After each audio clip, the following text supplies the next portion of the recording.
Okay, it's a minivan theology, except surprise! It's not a minivan. Turns out you can do minivan theology from a Subaru Outback. My minivan is getting its spring cleaning, except no cleaning's involved. I don't know why I said that. It's not spring cleaning, spring adjustment, oil, all that stuff. And in my case, the visors are being replaced because I am a person who likes to use the sun visors, I guess, aggressively. I don't know. Why do you build a car with visors if you don't expect people to use them like at least 2 times a day, right? The sun rises and it sets most days, like in New England, lots of cloudy days, but let's just say maybe, half the days we get sunshine. That could be sort of optimistic, but so half the days that I drive my minivan, I want to block the sun in the morning and in the afternoon. Doop, doop, doop, doop, doop, doop.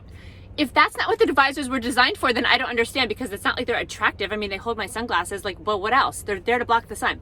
But somehow, this movement and sometimes occasionally the side swipe, whoop, like that, was overuse. And so I have to get both a driver side and a passenger side visor replacement. And so that's been exciting, and also it's taking 4 days because they don't have them in stock because nobody else gets their visors replaced, I guess. I don't know. I think I've got a visor issue. So we find ourselves today in Mark 8:19. That's our random verse. We're in the New Testament. As you know, these are truly random verses, but I do force the New Testament, Old Testament back and forth. And so our verse, let's look at our verse. It's Mark 8:19. I will read it.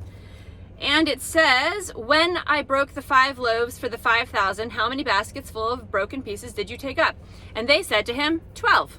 All right, well, on its own, that verse, it's pretty random, just sort of like, woo, what's going on? What's he talking about? Bread, baskets, who's talking? Don't know. And as always, we take our verse, we put it through this rubric of, we pretend it's a postcard. If we got a postcard from the Grand Canyon, the postcard would tell us, well, it's the Grand Canyon and who it's to, who it's from, and when it was sent. We can learn a lot from a postcard. So in this case, our postcard comes from Mark 8:19. Who's it from? Well, Mark. So Mark wrote the Gospel of Mark. Mark was not an apostle or one of the ones listed that followed Jesus around that we're aware of, though there is a curious reference later in Mark where it seems like he might have been on the scene. But he was an attendant or perhaps an assistant to Peter, and he followed Peter around and recorded all of the things that Peter said and did, and then also got all of the history that Peter lived in real time with Jesus given to him. And then Mark was a writer and he wrote it all down. And so Mark is the author of the Gospel of Mark, and he's writing it. All 4 of the Gospels are written in order to record the just immediate life and ministry of Jesus that happened in those 3 years that he was on earth. And then Acts gets into immediately after. And so there's a lot of similarity in the 4 Gospels, but there's some key differences, which is always interesting. And we'll look at some of those today. Mark is probably the earliest. So when we think about our postcard and we think about the date, Mark is probably the earliest of the 4 Gospels. It's probably the first one that was written, perhaps as early as even 50 or so. So remember, Jesus lived until about 33 AD, and then Mark would have maybe been writing this as early as the mid-50s. It's pretty immediately after Jesus. And Peter, of course, was with Jesus during all of that and would have relayed all of this information and these stories to Mark. But Mark, I don't know, his style is just fast. If there's one word that sums up the Gospel of Mark, it's fast. He uses language that he uses the word immediately a lot. He jumps from thing to thing. And so when we look at our ESV study Bible and we read the intro to the Gospel of Mark, they like to say that it is akin to a docudrama. I like my descriptors from the ESV study Bible, a docudrama. And they said it's also similar to like a collage. It's a bunch of stories sort of set down, not necessarily in a linear sort of way. And so that helps us understand a little bit about Mark, the earliest of the Gospels. It's fast paced. I mean, you can just rip right through it, but it also has this sort of feeling of like a story and then a story and then a story. And it can be a little disconcerting at times. But it's when you do the work, which we're going to do some of it today, to see what's linking the stories. Why did Mark choose a story to drop here and drop here and drop here? Was it random? No, it was not random. So that's our who, what, when. And so we get to our where. Well, Mark's, our chapter 8 is right here in the middle of Mark. It's smack dab in the middle. But more importantly, when we look at our where, like I just said, Mark likes to do these chunks. Like he likes to have a story, and then he goes here, and then he does another story. And so it's important when we look at our chapter, it's chapter 8, and we use our subtitles. It says, Jesus feeds the 4,000. That's the subtitle of chapter 8. But there's all these little, within chapter 8, then the Pharisees demand a sign, and the leaven of the Pharisees and Herod, and Jesus heals a blind man. So to back up to chapter 7, because that's what we always do, is we look at the context sort of around our verse. We see that just before in chapter 7, he's got an interaction with a woman who's a Gentile woman, and then he heals a deaf man. So there's all these sort of like just interesting vignettes that don't necessarily seem related.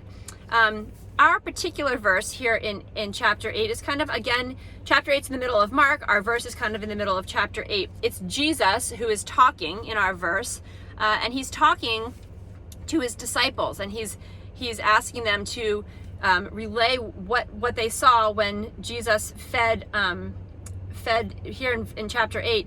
And then earlier, and this is where it gets interesting, he fed 5,000. So a lot of people ask, well, are the stories of Jesus feeding the 5,000 and Jesus feeding the 4,000 just one story that gets conflated in some gospels, and some gospels separate them out? So Matthew and Mark separate them out into two different stories, and then John and Luke only record one story of Jesus feeding the 5,000 in that case.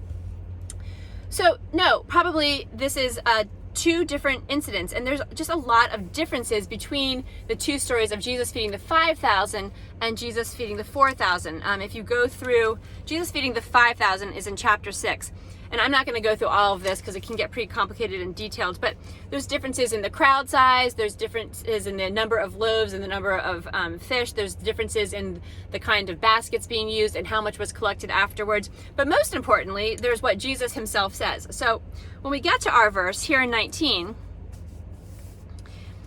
he says, when I broke the 5 loaves for the 5,000, how many baskets full of broken pieces did you take up? Now remember, the 5,000 I just said was in chapter 6, but we're in chapter 8. Then Jesus goes on to say, and the 7 for the 4,000, how many baskets full of broken pieces did you take up? And they said to him, 7. And he said to them, do you not yet understand? Now, just before our verse, in verse 18, he says a very similar question. He says, do you not perceive or understand? Are your hearts hardened? Having eyes, do you not see? And having ears, do you not hear? And do you not remember? And then he goes on to talk about these two different feedings. So Jesus is clearly saying, hey, I fed 5,000 and all these leftovers were there. And then I just fed 4,000 and there's all these leftovers. Like, did you forget about that? Do you not understand what's going on? And so this is where, with our postcard, we're going to say, okay, we've got some context for our verse, but let's go up to the rim and let's look around and see what there is to see about this verse. Like, why did Mark put these in this order? Why did Mark have Jesus asking these questions right here? What is there to see when we get out of the car and we look around, how long and big the canyon is, how long and big maybe this area of our verse is? Well, this is where it's so cool. So just before chapter 8, what happens? Jesus heals a deaf man. Okay, so you can look at that in chapter 7. It starts in verse 31. He heals the deaf man. Then he feeds the 4,000, not the 5, the 4,000. And then the Pharisees, it says they demand a sign, which is always great, like a sign besides the fact that I just fed 4,000 people and healed a deaf man, like something in addition to that. Okay. And then he has this conversation with the disciples, which is where our verse falls. And he says, do you not understand? Having eyes, do you not see? Having ears, do you not hear? And then what's the next thing that happens after our verse? He heals a blind man. Our verse, verse 19, and then in the very next verses, in verse 22, he heals a blind man. Then what happens next? He heals the blind man. He kind of sees things are come back, his vision's back a little bit, it's blurry, and then Jesus continues his healing work and he does see. Okay, so remember that. The next thing that happens, remember Mark just drops you in, story. It's Peter's confession. And this is found in our chapter 8. And Jesus goes on and asks them, who do people say that I am? And it's Peter who answers. And he says, John the Baptist and others say Elijah. And Jesus asked them, but who do you say that I am? And Peter said, you are the Christ, or the word there is Messiah. Finally, Peter and the disciples get what Jesus is saying and who he is. They're like the blind man who like kind of got it, things are blurry, but now they just completely, they get it. They get who Jesus is saying. He's claiming to be the Messiah. He's claiming to be the one that they've been waiting for the whole first half of the Bible, right? The whole Old Testament, waiting for the Messiah, waiting for the Messiah. Here's Jesus. He's standing right in front of them. And he's saying, don't you get it? Don't you understand?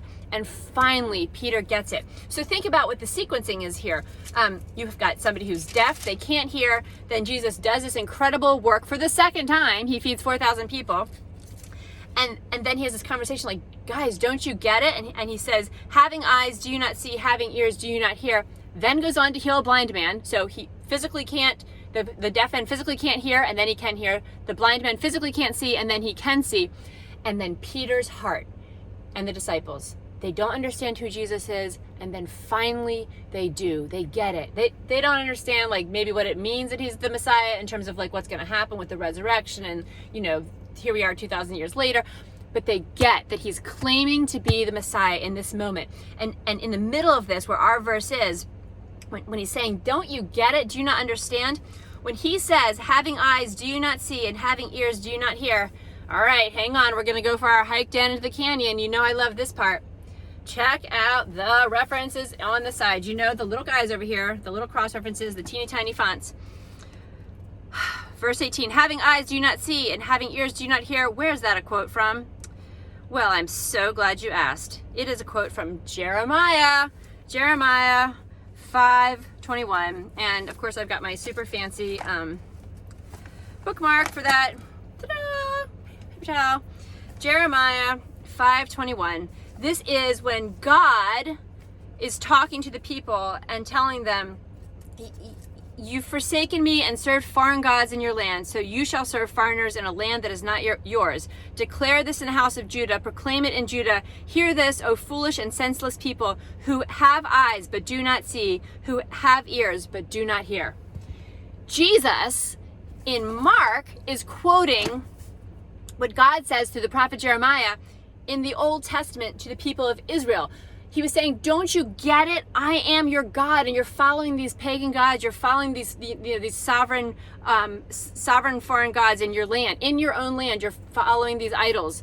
Don't you get it? Don't you see? Don't you understand that God says, I've given you this whole life, this land, and all you had to do is follow me. They don't get it, as we know. We've talked about this before. And they go into exile. Jesus is saying, I'm here to usher in a new kingdom, a new creation. Don't you get it? I just, fed 5,000 people, fed 4,000 more, healing the deaf man, healing the blind man. And finally, Peter does get it. Peter and the disciples, they do get it. They understand that he's claiming to be the Messiah, and he's claiming to be standing right there, the God of the Old Testament. And that's what's so mind-blowing to them. They were just expecting the Messiah to come in and deal with the Romans, deal with the Roman army, just like the deaf man was thinking, well, yeah, I can't hear, and now I'd like to hear. And the blind man yeah, I don't have any but those are small dreams, right? Those are small things. I mean, deafness, blindness, I'm not saying that's good, but Jesus is saying, I can do so much more. I can heal your hearts. I can heal your souls. You're looking for somebody to overthrow the Romans. I'm going to overthrow sin and death itself. That's what Jesus is saying. He's like, you're just dreaming too small. You're thinking too small. This is a bigger plan, and it's the same plan that's been true since the Old Testament. It's a plan, here we go, that's about what? One story. This is one story and one main character. And the main character is standing in front of them in our verse, in our story, saying, don't you get it? Don't you understand who I am? Don't you want what I offer? And that's the same story that he's saying to us today. He's saying, there are things, of course God cares about our physical needs. He would not have fed the 5,000 and the 4,000 if food wasn't important to being a human. He would not have healed the deaf man and the blind man if our senses were not a gift from God. But we need to think so much bigger than I'm praying about, my job, or I'm praying about my health. We need to be thinking bigger. He's saying, I am the Messiah. I'm the Savior. I'm the main character of the whole story, and I'm inviting you into it. both now and forever in such a bigger way than you could ever dream. Like, yes, it's nice to have, leaders who aren't corrupt and crazy, and it would have been nice for the Romans to, be kicked out. But God didn't do that. He was doing something bigger. He was bringing God himself in the form of a human to earth to save people and to call them into his story. And this moment when Peter finally gets it, a lot of commentators say it's the central moment in the Gospel of Mark when he says, "You are the Christ," and they understand this huge claim that he's making about who he is. And it's the same today. This is the same claim that he has for us today. He's saying he is the Savior, he is the King, he is the Messiah that the Old Testament was waiting for, and we don't have to wait because he's right here. And he promises us both to take care of our needs, he knows what they are, but also that he's doing such a bigger thing than we can even imagine and that we can even dream of. And so that's a big encouragement. And I love it when I love it when we get something in the New Testament pointing back to the Old Testament. It happens all the time, but today we got to hear it from Jesus directly, which is super cool. And all right, well, that's all I've got from inside the Subaru. I will be really happy to get my minivan back, and I will see you all next week for random verse number 7.